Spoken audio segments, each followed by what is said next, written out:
Just a quick introduction. Again, Mark Imfeld, Jason Robke from ASCM. Just a little bit about our organization, the Association for Supply Chain Management. We were founded back in 1957 with a grant from the IBM Corporation because folks around their operations team were all speaking different terms for different functions. Can you hear me? Oh, can you guys hear me okay? Yeah, okay. So we really wanted to, that group and IBM really wanted to standardize the language, the terms, the cadences across the operations management folks, and we were founded. Those years ago, we have just about over 45,000, approaching 50,000 members globally, well over 100 countries, 1,600 active volunteers. Advanced Value Chain represents just one of our over 100 global training partners. So as Gustavo said, we have various consulting partners and training partners across the globe. We did have a name change back in 2019. So if you are aware of the term APEX, so we still are APEX. We had a name change, like I said, back in 2019. Really, the heart of our organization still remains. It just was a quick name change. We do have just about 120,000 certified professionals across the globe. So whether you're taking your CPIM or CSCP here in Monterrey, or you have your counterparts in Madrid, Tokyo, New York, it's the same content delivered through our various network of partners across the globe. 4 main areas that we focus on: talent development for every level of your staff and leadership. So this is going to be upskilling, reskilling, constant educational impact across your workforce. Supply chain transformation, leadership, and strategy at the corporate level. So everything from benchmarks and assessments, which we're going to talk a little bit about a little bit later tonight. Sustainability efforts, corporate responsibility, circular business models, all those types of activities that affect not only the triple bottom line, but obviously everyone in this room as well. And then we do have our ASCM Foundation, which does impact some of our more generous and lucrative activities with students and things like that. One of the big reports that we do publish every year is our top 10 supply chain trends. And this is something that our team goes out into the workforce and some of the supply chain professionals to see what's affecting all of you on your day-to-day lives, not only at work, but also as consumers. So in 2025, organizations had their list of priorities. The majority of it really is around navigating technological advancements. We'll see a little bit about that in a second. To thrive, the industry professionals must embrace innovation, build resilience, I'll say that a second time, and ensure people are well trained. So really the resilience will be a little bit of a tone today with respect to the tariffs. And this year's top 10 trends highlight key areas where organizations can focus their efforts and achieve these goals to help shape the future of your supply chain. So here are the top 25 trend rankings. So at number 1 is artificial intelligence. So this seems to be affecting just about everyone within their particular position. What we're really talking about tonight is going to be the global trade dynamics and geopolitical policies. Big data, advanced analytics, cybersecurity, agility, and resilience. Again, this is going to be yet another one of those topics that we'll come to a lot tonight. Visibility and traceability, digital integration, connectivity, strategic sourcing, supplier management, workforce evolutions. This is another big topic for tonight. And then risk management. But what you'll see here is just about half of these are related somehow to a technology piece. So really, we are experiencing what we call the imperfect storm. Really, 3 big keys that have come together to disrupt our industry. We've all been through COVID. We don't need to go back through that whole process, but that really was the start of some of the largest disruptions that we've seen. You compound that with, I would say, more tactical issues like this cargo ship being stuck in the Suez Canal. We might remember all that a little bit later. Right now, what we're going through with geopolitical and some of the tariff impacts. So we start to see some of those disruptions. Talent shortage. This is yet another one of those consistent bottlenecks that we see across our corporate members, as well as some of the individuals that we support here at ASCM. So whether it is a fast-moving skill set that needs to evolve with your folks, are your workforce people, your employees, evolving and learning as fast as the market needs them to be? We see a lot of that challenge. Also, inflation and recession risks. So again, this types of things that when we have tariffs, it disrupts some of the economic viability of either your firms We've heard a lot of down here in Monterrey of how it's been affecting some of those local firms that AVCI has brought us into. Really the biggest piece there, and you'll see it a little bit more tonight, is the only thing that seems to be certain is uncertainty. So again, some of the more geopolitical things that are affecting the perfect storm. So what we're really seeing, we ran quite a bit through our ASEM tariff tracker. So I'll encourage everyone after our talk tonight to go ahead and engage with this. Excuse me. And what we're seeing is really 90% of the companies are anticipating either a major or moderate impacts, according to our research that was conducted. And again, in this hot link here, we'll have some of that information. But really, at the end of the day, it is just the only certainty is uncertainty. So we're really trying to help you and have some of these topics be top of mind as you start to enter your organization. Perfect.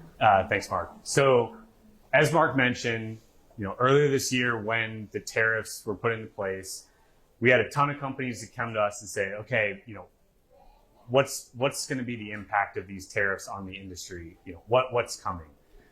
So as part of that, we reacted pretty quickly, stood up the tariff tracker. But the other main thing we did from a research perspective was we surveyed our membership base around, how do you anticipate the tariffs impacting your organization?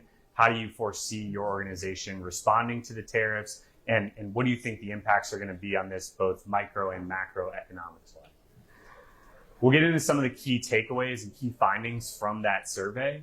But the main takeaway from this is represented here, which is 65% of respondents said that their companies plan to pass on the increased costs from the tariffs to their consumers. So I know some of the rhetoric coming from the United States has been, the tariffed country pays the cost. What we're seeing, from the respondents is the opposite of that, which is that cost is ultimately going to be paid by the consumer. And we'll get into more detail, but some of the impacts of that on demand, which then flows to your, how do you pull back from a supply chain perspective, the disruptions, it's going to have a cascading effect down the line, supply chain wise.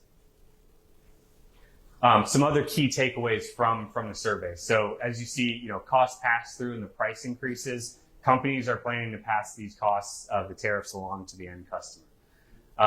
But in additionally, they're also saying, as Mark mentioned, this is not a minor blip. This is not in 90 days, it'll go away. This is a significant impact to companies across industries, across geographies, et cetera. So not only are they going to be disrupted, but they then are going to say, okay, how do we respond to this disruption? And there's a couple of different ways that we've seen companies respond thus far. One of the big ones you see listed is starting to look at, should we shift our production? That could be, do we shift our production line to another country for the final assembly? It could be, do we need to shift to an alternative supplier who's doing their production in a country either with no tariff or lower tariffs? And then you start to see, if you shift your production to another country, it might lead to things like increased transportation costs, increased lead times. That's then going to flow down to things like increased need for buffer inventory, which increases your carrying costs. So it starts to become about, how do you understand what the various trade-offs are and respond accordingly? In addition, a couple other things is, again, highlighting its industries across a wide variety of industries. So you see metals, electronic, automotive, food and beverage, raw materials. It's many industries, many companies, small, large, all are going to be impacted by this. And for the most part, what they saw was they don't see the upside in this from a pullback perspective. So what I mean by that, and what Mark started to hit on, is because of the uncertainty and because of how fast things change, strategically it's a hard balance of, do we make the decision to shift production? That's not something that you do overnight. So, if you make that decision, make the investment to stand up a production facility in another country, is the payback going to be there, or is there going to be a change, in 90 days, and you have to reevaluate your strategy again? So ultimately, what this becomes about is there's more pressure now than ever on the supply chain to be resilient and to be able to quickly respond to changes and become that strategic enabler from a business perspective.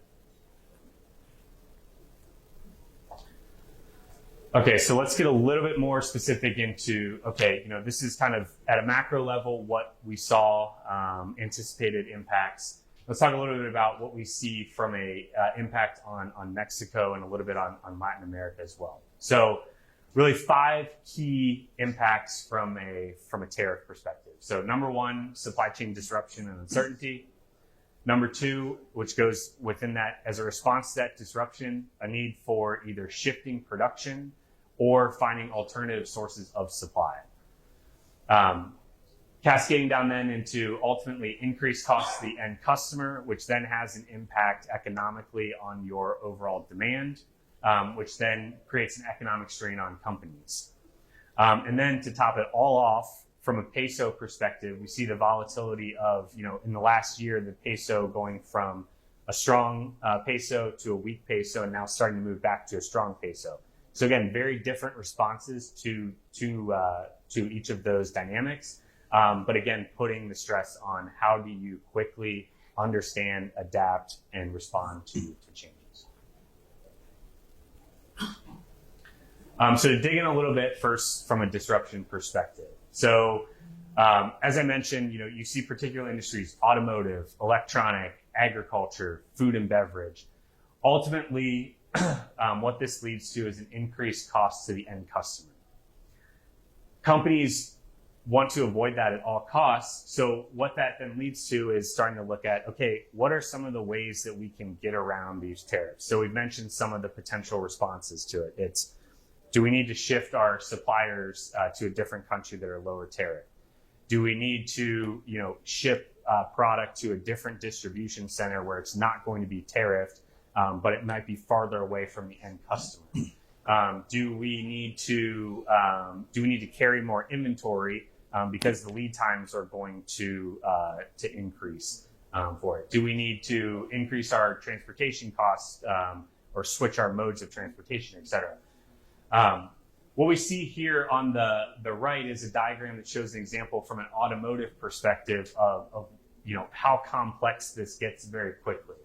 So you see, current or prior state before the tariffs went into effect, you had raw aluminum that came from Quebec, moved to a facility in Toronto and was cast into a piston. That product is then moved across the border into Detroit, and in this case would be charged tariff for the first time. Once that is then machined and finished, it's then sent back to Canada for installation. So again, another tariff on that. Once finished, it's then shipped down to Mexico for final assembly, and then that final assembled car is then shipped back to the U.S. Again, a third tariff. So this is showing the complication and how integrated supply chains are across U.S., Mexico, and Canada, and kind of what companies are facing when they say, we have to unwind this a little bit, and we have to start to understand what are some of the things we can change from a supply chain perspective at each one of these nodes potentially to avoid those tariffs.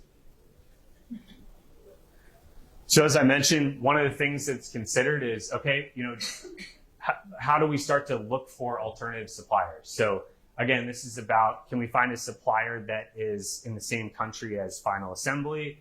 Again, avoid a tariff, avoid passing that cost to the end consumer. It's also about managing risk. So one of the things we saw or we've seen is for some companies, they found those alternative suppliers. However, that volume on that alternative supplier increased exponentially to the point where that supplier is now overwhelmed and can't fulfill the demand, the new increased demand. So now you have a bottleneck, your lead times increase, and you're almost right back in the same place where you're saying, well, we found an alternative supplier. That supplier can't fulfill the demand. Do we need to find another alternative supplier to deal with the excess demand? So it becomes this cascading effect.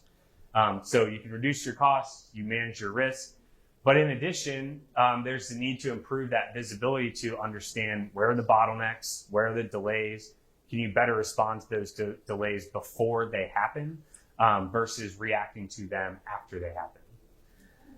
The other big thing to highlight as well is companies looking at the USMCA trade agreement. So there's some products that are exempt from tariffs provided they meet certain guidelines, which has led to, does more of the manufacturing need to be shifted to Mexico to avoid those tariffs?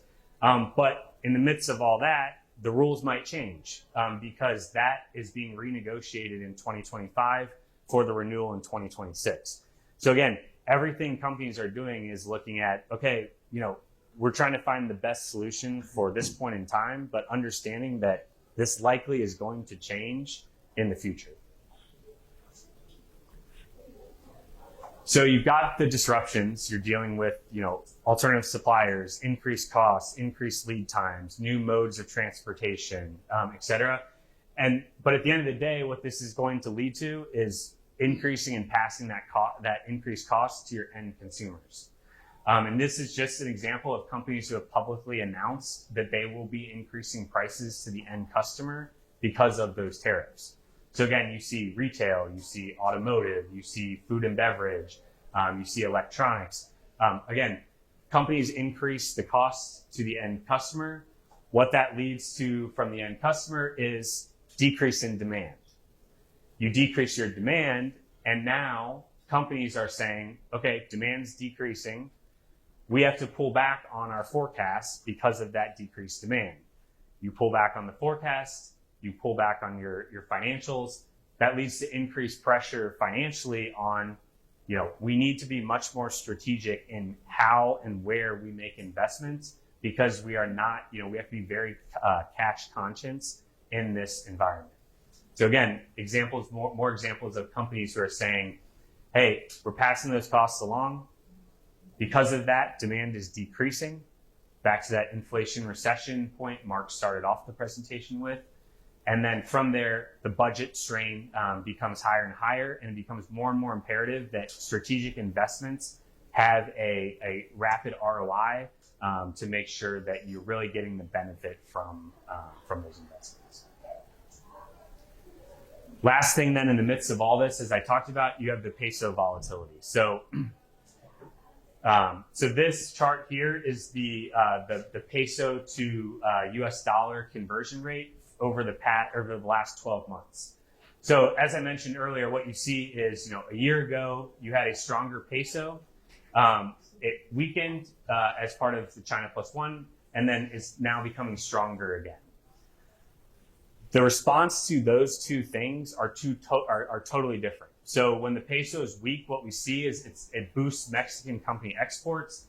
So U.S. companies are incentivized to bring manufacturing to Mexico and export from here. When it's a strong peso, it flips. So the capital investment reduces because it's more expensive to export from Mexico, which then gets back to decreased investment and further budget pressure from a company perspective. At the end of the day, what that means is budget pressure means increased scrutiny on supply chain. Supply chains need to be efficient. They need to be a strategic growth lever for organizations, and companies need to understand where are the biggest weaknesses, where do I need to focus my investments to improve and to react to the changing conditions. So I'll pass it back over to Mark to dive a little bit more into how companies can utilize various ASCM tools to improve performance. Yep. Thanks, Jason. So again, the only certainty is uncertainty right now. So how can companies build more strategic, resilient supply chains that can adapt to changing conditions? How do companies identify areas they need to focus on their investment to get the most bang for their buck? These are the conversations that we, as well as our partners, are having every single day with their corporate clients. Let's engage on these things. Let's start thinking about it. So all that was a lie. Now the good news. We are here to help. So a lot of that was just what is going on right now. We do want to shift our gears just a little bit to say, how can ASCM and our partners like Advanced Value Chain come in, with our assessment tools to measure the maturity as well as your talent in the high-performance supply chain. As Jasson mentioned, the pressure for all of you and your teammates to drive efficiencies in your supply chain is only going to become greater. That's really what we're going to be looking at. So just some quick stats for you on the knowledge and talent gaps. So Deloitte last year came out to say 86% report that labor shortages and skill gaps are barriers to your growth. Only 27% of supply chain professionals feel very prepared to handle future disruptions. That came out of Gartner. And then the World Economic Forum is predicting that by 2027, 50% of supply chain roles will require significant new digital and analytical skills. So kind of going back to that top 10 trends where 5 of them were all technology based. So what is that going to look like just in the next 2 years? Investing in your greatest asset, which is your people, your teammates, folks that work for you, yourselves. We see our firms see 2.6% growth on, automatically adjusting there, 2.6% growth within their teams, 50% higher retention. This is a huge piece for some of your counterparts in the human relations department. So substantial amount of investment with recruitment and then retaining your high talented employees. The worst thing that can happen is you don't invest in your team, and the folks that you don't invest in stay. The worst thing that can happen is those highly skilled, some of those folks that are intrinsically leaning into reskilling and upskilling, they leave your firm. So we do see a 50% higher retention rate for the firms that we work with on upskilling their current workforce. Also, we saw this across COVID, 25% faster recovery. So really that's about the resilient supply chain with respect to highly agile employees that are incredibly skilled to be able to adapt and then sometimes respond even faster than their counterparts. So how do you identify the areas where strategic investment is most needed? Well, if you can't measure it, you can't improve it. So we're going to talk a little bit about how we can start to measure it. Perfect. Thanks, Mark. So before we get into the assessments piece of this, I want to spend a little bit of time talking about SCORE, so the Supply Chain Operations Reference Model. So the SCORE model, it's important to understand, is it is the underlying framework for both of the assessments that we're going to go through in more detail. So for those of you who aren't familiar, SCORE is Supply Chain Operations Reference Model. It is a completely free, open source framework that is available to anyone at the link we see here on the bottom of the page. SCORE combines what I like to call the 4 Ps. So process, performance, practices, and people. So just to get a little bit into each one of those. So performance is really around two things. Number one is what metrics should you be capturing to measure your supply chain performance? So what are the metrics you should be capturing? And number two is how are those metrics calculated? So a lot of times what we see, and I used to work for Boeing and I used to joke, we called them watermelon metrics. So it was, every function report, green, green, green, green, green, customer saw red. So the reason is when you dug into it, is you started to say, on-time delivery wasn't on time to initial commit date, which is how SCORE defines the metric. It was on time to most recently negotiated commitment date with the customer.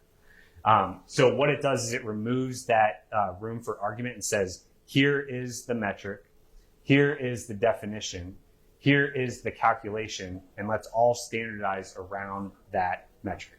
So it allows you to not only rationalize your metrics, it allows you to get consistent calculation, and then also sets you up to be able to do things like benchmarking to understand where you're at against industry peers and competitors. Second P, process. So this is really around how do you capture both your as is and define your to be future state processes. So I think we've all probably been involved in value stream mapping activities. Normally what you see is for the processes that people understand better, it goes very, very deep. For the processes where they might not understand as much, it's just, oh yeah, we do this, let's move on to the next one. The advantage of SCORE is it's a hierarchical model where it says, for this process, here's the definition of the process, and here are typical level 3 process steps that companies consider doing when they're executing this process. The companies then overlay what we call level 4, which is company-specific process steps for doing SCORE level 3 processes. So the advantage to that is it forces you, one, to go deeper when you're doing that value stream mapping. The other thing is when you start comparing, a business unit to a business unit, you're comparing apples to apples from a process definition perspective. So second P, process, all around capturing current state and future state. Third P, practices.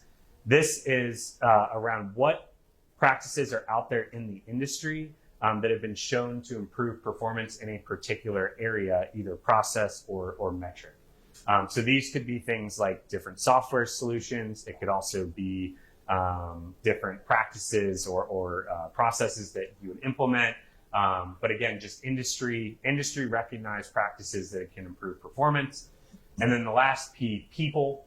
This is that skills and competency piece. So what skills do you need to look for to improve your performance from a people perspective for a process? This one becomes particularly interesting for HR. As mentioned, with the talent shortage, when companies are saying, okay, what skills do we need when we're posting a rec? You can start here. You can say, hey, it's for a planner that encompasses these processes within SCORE. For each of those processes, you're going to see potential people skills that you should consider as a part of that role. It helps with the job requisition and hiring process. So again, 4 Ps, performance, all around metrics, both the calculation and definition. Process, around capturing current and future state process. Practice, that's around what practices are out there in the industry that have been shown to improve performance. And then people, around the skills and competencies needed for particular processes. The last thing I'll mention is that the beauty of SCORE is it's an integrated model. So no matter where you enter the model, you can end up in any other part of the model. So what I mean by that is, let's say you as a company say, I'm having problems with my on-time delivery. You go to the SCORE model, you navigate to that metric, on-time delivery is a metric. And what you'll see is metric, definition, calculation. And then you'll see, here are the processes that metric is associated with. You'll see, here are the practices that have been shown to improve performance in that metric. And you'll see, here are the people skills that have been shown to improve performance in that metric.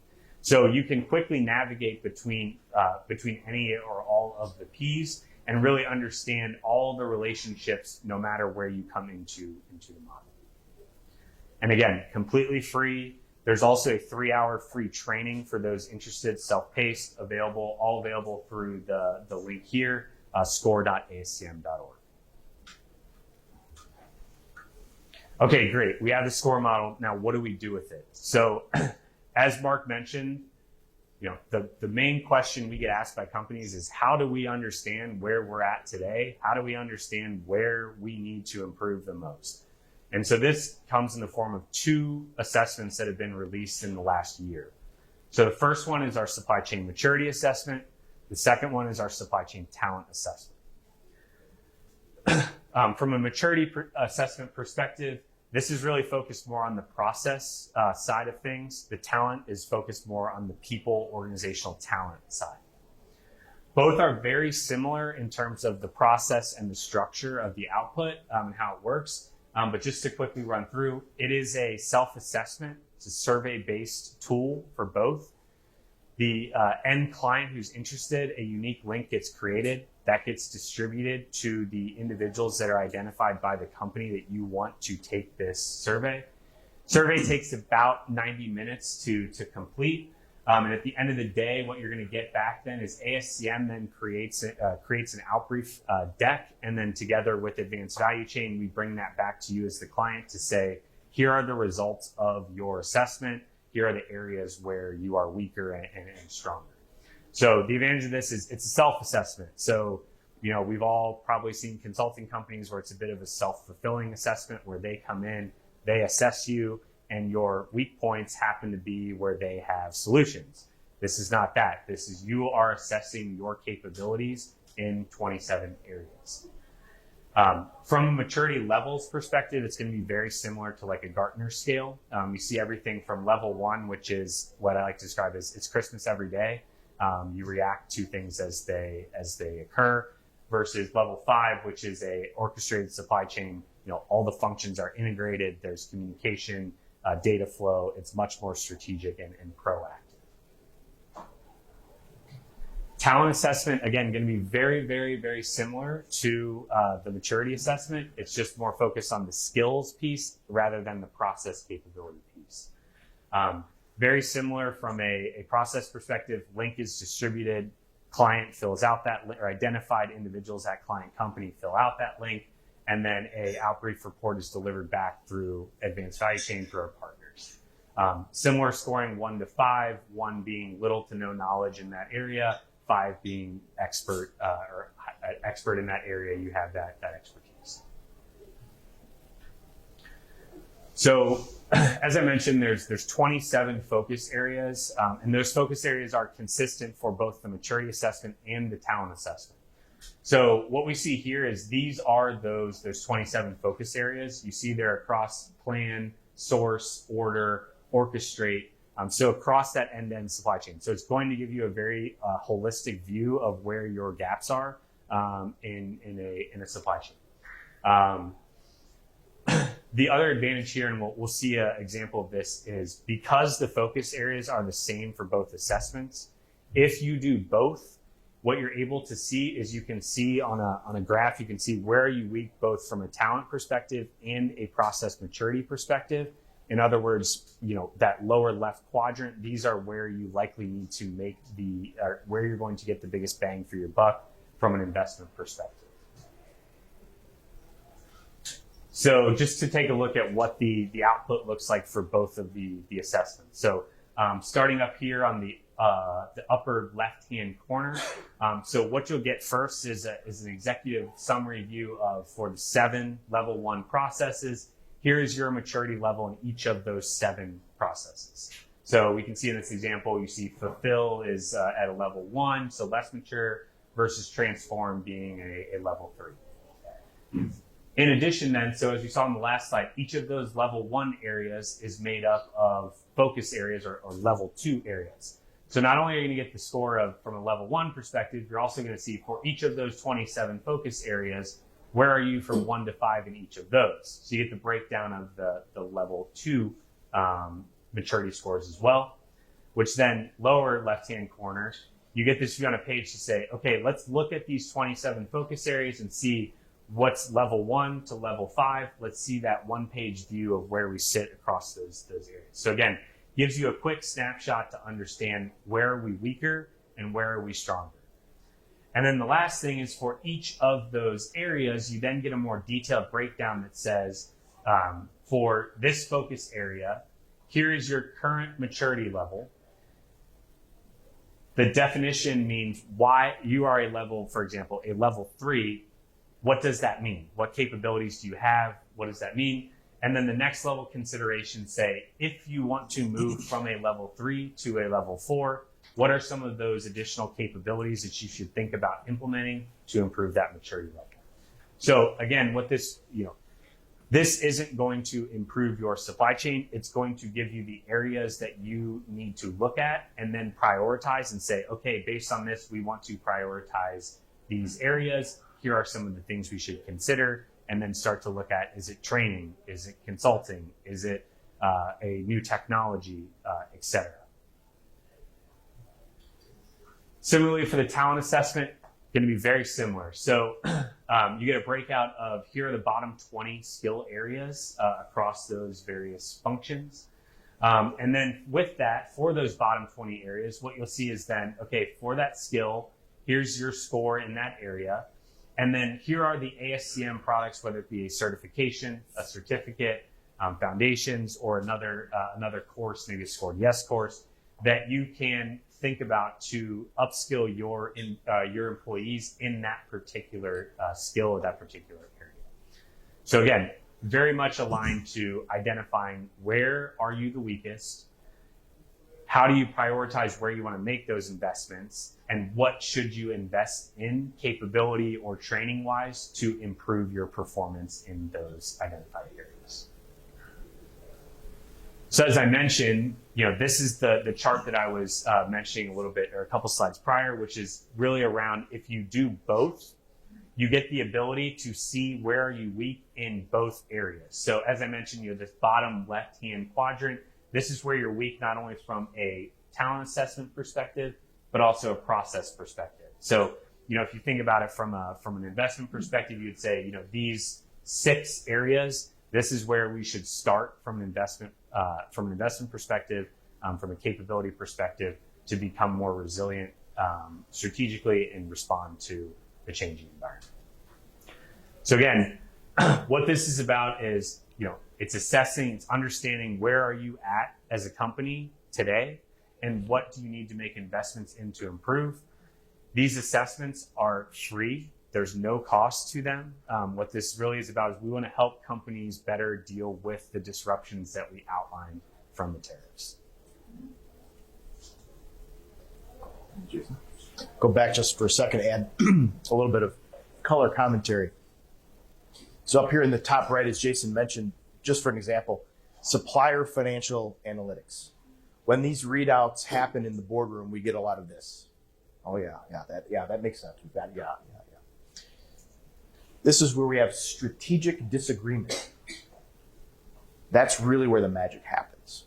Because as Jason mentioned, this is how we start to consider with, financial leaders of the organization, we don't have an off-the-shelf necessarily solution that's going to fit exactly this. It's an in-depth, complex conversation because we really want to help you grow and solve some of these problems. And how we do it is this. Everything from top left here, our supply chain professionals, this really is our foundation. These are our certifications. Our brand new one is our CTSC, Certified Transformation for Supply Chain. These are professionals that are about to undergo some kind of a transformational effort, whether it's digital transformation or any other, I would call it a enterprise-wide change. We have our CSCP, which is a very strategic certification around supply chain professionals. So imagine this person sitting definitely in the executive suite or vice president director overseeing the entirety of their supply chain. We also have our CLTD, which is logistics, transportation, and distribution. The name pretty much says it all. Once we've actually made the product, in this case, our Logitech pointer, how do we get it into the hands of our clients, our customers? What kind of distribution networks do we need? What kind of reverse logistics do we need? Obviously, with the advent and the growth of e-commerce, what does that look like? Our CPIM, Certified Planning Inventory Management, is by far our most widely recognized. So that's obviously within the 4 walls of your plant, your firm. As Jason mentioned, we do have a SCORE DS 2-day training, which is completely immersive into those 4 Ps and really helps you understand how those key, whether it is a process or a particular metric can start to impact your organization. Sustainability, as we start to think about that triple bottom line, how can we impact through the SCORE model to start to identify some of those options that we can demonstrate, not just talk about sustainability, but actually demonstrate those to our stakeholders as well as our customers and clients. As we kind of march down, if you can imagine the organizational charts pyramid, we start to think about our accelerating professionals. These are going to be folks that are highly, highly, highly skilled, but in a little bit more of a narrow field. So these are going to be your procurement professionals, folks that are working in the warehouse, your planners, technology certificate. This is a fantastic multidiscipline certificate, whether it's AI, blockchain, advanced analytics, some 3D printing and manufacturing techniques. So that way folks within your supply chain can start to think about technologies that can and will affect their positions. How can they can apply those? Resilience. Again, what do we do in face of all of these headwinds, disruptions? What can we start to think about? What can we start to plan about? What are the key indicators that I, as a supply chain professional, need to keep an eye on and monitor so that I can be as resilient as possible within my role in my firm?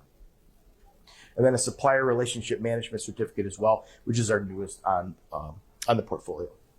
And then as we march down finally to the more entry-level positions, this is really our foundations of supply chain management.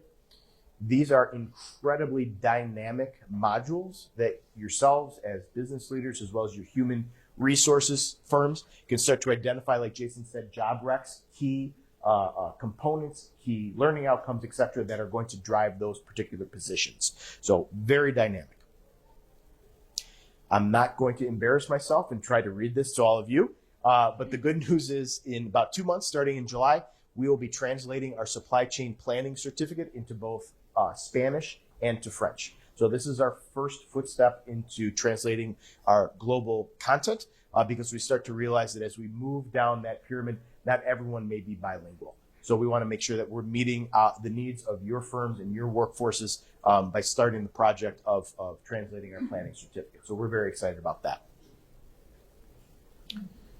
And finally, just a little bit of a note. Again, Advanced Value Chain Institute is our ASEM Premier Elite Partner. So this is the top of the top, the best of the best. So we are definitely here to support all of our partners, especially tonight, AVCI. So they had outstanding achievement last year, and the QR codes here will link out to their contacts. So if you want to learn more information, visit their website, connect with the gentlemen, both Osvaldo and Gustavo. Just let us know. Just give us a quick link there. I think that just about does it. So thank you all. Well, this time we would like to know if anybody has any questions. We have a question from the online group. Okay, Jose from the online group is asking you, with the artificial intelligence and machine learning aggressive adoption, what do you see as benefits that supply chain management professional can do to be competitive? So I'll take this one, or at least to start. So I think understand how to leverage the tools to become more efficient in their day-to-day activities. So, a question we get a lot is AI going to replace my job? My personal opinion to that is not necessarily. I think AI becomes a strategic enabler for you to be more efficient in your job. So it can automate processes. It can, the one thing AI hasn't figured out how to do yet is, it still needs to be prompted. It still needs to have a human behind it that's driving it to do the things that it needs it to do. So I would say from a supply chain perspective, it's understanding how can I use these AI tools to make my day-to-day life easier and more efficient. Yeah, great. AI tools support their strategies. That too, yeah. It's always, well, I'd say this for every technology. A lot of, we see it all the time. A lot of companies, the first thing they run to is technology as the silver bullet. If you don't understand what you're applying the technology to, you end up doing the wrong thing faster and for more money. So it's really always at the end of the day about, do you understand what are the fundamentals? How do you execute them? And then how do you layer technology, AI, whatever, on top of that to do it more efficiently? But you have to start with the function, with the process first, and then put the technology on top of it. Another thing is the velocity of adoption of the technology. Mm-hmm. Because some people are really struggling having their planning systems in Excel, but they're talking about AI. They want to evolve to AI. You want to jump maybe 10 levels to get to AI. So, yeah, there are some things that we have to do first before jumping to the AI. We discussed this topic a lot. We have several customers who visit during Mark and Jasson trip here. And at the end, another important thing is that leadership is going to be the leadership. I mean, if you're leading a team in supply chain, the leadership cannot be wrong. No. So your leadership is going to be very important, and that's not going to be replaceable in the short term. Okay. Okay. We see that we don't have. Mark and Jasson will stick around. We'll have some. How do you say? Snacks and foods for you in attention and recognition for you here. We thank you for joining us today, and we thank you again, Mark and Jasson, for all your support and all the work you do there, and all the tools and they're fighting for. And I can say that really seriously. They fight for so we can have these tools available. So get involved. involved with these tools. I've been working myself on several of these assessments, and some of them, in some companies, are eye openers. Like, and as they are saying, there's no cost, and it can give you a clearer picture about where do you stand right now and where the next step will be in terms of investment. So take advantage of those free tools. I don't know if they're going to be free for long, but yeah, take advantage. So, and these tools, the availability of these tools is most